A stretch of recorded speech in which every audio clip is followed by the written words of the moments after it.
Hello, hello, hello, good people. Hello, good people. I am Dr. Hollie Kelly, and it is the first thoughtful Thursday of September.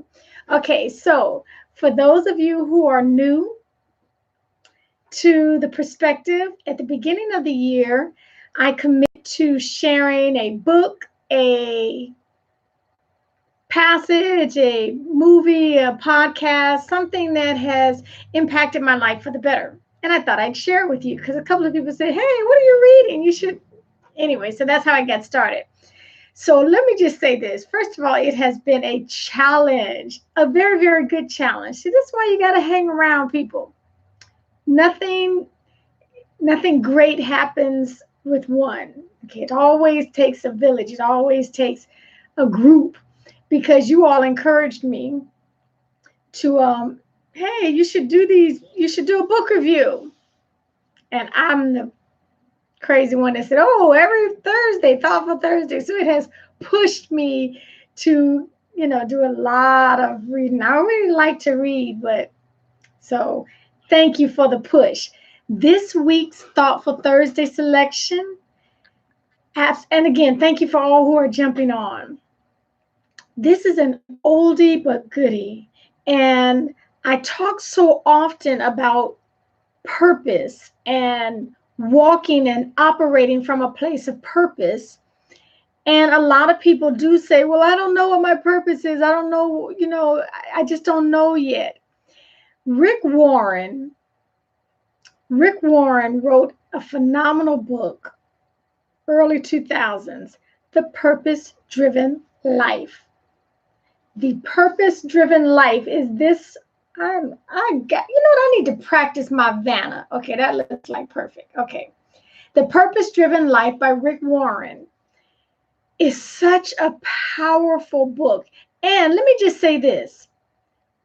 Out of the hundreds of millions of books that are out there, obviously there's a lot of stuff that you can be reading. And there's so many things that you can read that you may feel like, well, I don't need to reread. There's stuff I haven't read. This is one of those books that you redo. Hey, Joe. And so I am encouraging for all who may have already read this when it first came out, hugely popular. I am suggesting that this might be one you want to redo. Rick Warren takes the book and he does it in like 40 days. So it's really 40 chapters. And The Purpose-Driven Life. Oh, where are my peepers? Things were looking a little blurry there. Again, can't be cute and blind. You got to choose one or the other. Thank you for all who are jumping on. So what on earth am I here for? And he goes through, that's the subtitle of it. So let me just pick out a couple of just delicious nuggets. Again, this week's Thoughtful Thursday selection. Oh, that's wrong already. Okay. The Purpose-Driven Life. Oh, good. Hey, Carlotta. Hey, Bradley. Again, thanks for all who are jumping on. The Purpose-Driven Life, Rick Warren. It is an audio, and he does the audio, as a matter of fact. He does it with some lady. She reads small portions of it. Just listen to these delicious nuggets. Okay, so God, first of all, he believes, as do I, he believes that you need to, if you're going to find out a purpose for a thing, you need to go to the inventor. You need to go to the creator or the manual to find out what the purpose of it is for. So he says God was thinking of you long before you ever thought about him. His purpose for your life predates conception. Now, you may choose your career, your spouse, your hobbies, and any other part of your life, but you don't get to choose your purpose. And so many of us want to operate. We are searching longingly for, why am I here? Why am I here? Let me keep that at the forefront. So he admonishes us from the very beginning to go back to the creator, go back to the owner's manual to help you determine what your purpose is specifically.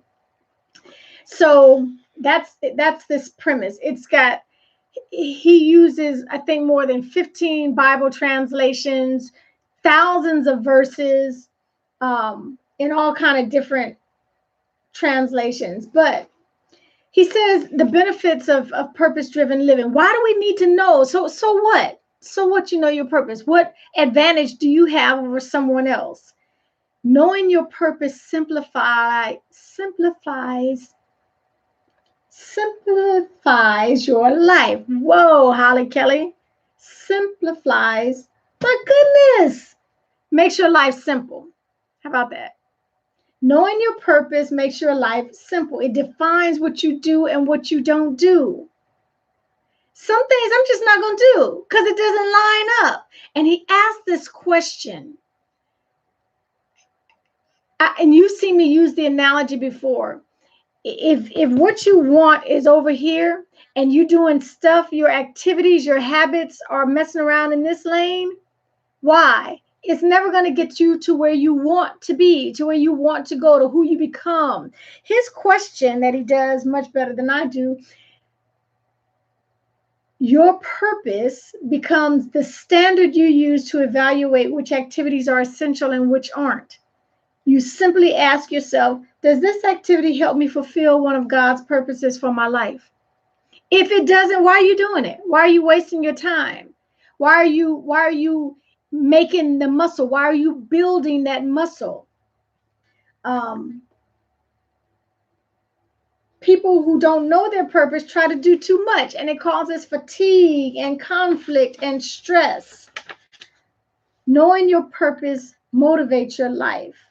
Most importantly, knowing your purpose prepares you for eternity. What people fail to realize is that all achievements are eventually surpassed, records are broken, reputations fade, and tributes are forgotten. You better know what you're here on earth for. And at the end of every day, so again, he has 40 chapters. They're small. That's the whole book, but it's 40 chapters. And at the end of every day, he gives you a point to ponder and a verse to remember and a question to consider. A question to consider. So one of the other, okay, so for day 5, seeing life from God's viewpoint. The way you see your life shapes your life. I'm talking this week's Thoughtful Thursday selection. This week's Thoughtful Thursday selection, The Purpose-Driven Life by Rick Warren. And I'm encouraging you, I read that when it first came out. It was popular. It was a big hit. And I read that years ago. I'm encouraging you. This is one that you can pick back up and have a do-over with. It's just powerful. It will help you. As a matter of fact, before we even come up on that, our December, where we recalibrate, just take the time to reread. And if you haven't read it, I am strongly, strongly encouraging. Well, I'm not a Christian and I don't believe in all that kind of God stuff. You want to know your purpose? You have to go to the purpose, the one who gave you the purpose, the one who created you. That you have to go to the owner's manual of a thing to find its true purpose, or else we abuse or misuse. We do not get the full value out of a thing until or if we've read the owner's manual. We misuse a whole lot of stuff. Can a staple serve as a hammer? Absolutely. Was that why it was designed? Is that its full purpose? Oh, good. Get it out, Carlotta. Get it out. Is that its full purpose? No. Use a stapler for what it's for. It can be used for other things, but that's not its purpose. And we can do our whole life like that. Yes, you can do things, you can have things, you can achieve a whole lot of things, but if you were not operating from a place of purpose, you've been misused. You perhaps have been abused. So find the purpose for a thing. Okay, my little time is already trying to leave me already. But one other thing I write all throughout my books, making notes. Day 12, developing your friendship with God.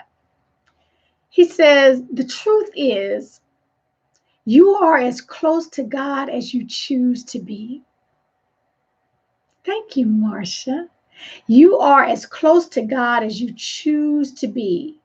Intimate friendship with God is a choice, it's not an accident, and you have to intentionally go out and seek it. Okay. And just so, I mean, look, I was writing all up kind of stuff in here. Um, I asked myself a question. Okay, so he's saying we allow Christ to live through us. For this is the secret, Christ lives in you. But how does this happen? How does this look in real life? And I wrote, we live 90% or more of our lives outside of the church, outside of the faith building. So what does it look like to say that Christ lives in us? He says, through the choices we make. We choose or not to do the right thing. So the choices that we make on a daily basis. Okay, look, my time is gone already. Strongly urging you. Do you hear my little urging? Do you see my little face urging you? Rick Warren's The Purpose-Driven Life. It is an audio as well. Life-changing. That's what I say all the time. God is as real as you believe he is. And even if you don't believe, he's still real. Even if you don't acknowledge, that's the analogy I use with like the law of gravity. Gravity does not care if you understand it, agree with it, like it, have ever heard of it. Walk your little hips off the top of a building. It will impact you. Period. You can say, oh, but I didn't know, all the way down. Doesn't matter. It's real and it's going to impact. It does impact your life. So is God. And he desires to have a true, loving, intimate, close relationship with us individually. Individually. Oh my goodness. Can you imagine that? The creator of the universe wants to get to know you. Well, he knows everything about you. He wants you to have intimacy with him. So anyway, the purpose-driven life is this Thursday, thoughtful Thursday selection. I am hopeful that you go get it for the first time. Give yourself 40 days. That's how he does it, a 40-day chunk at a time. 40 days, your life will never, ever be the same. I put money on it. Okay, until next time, make it a thoughtful Thursday and take real good care of yourselves.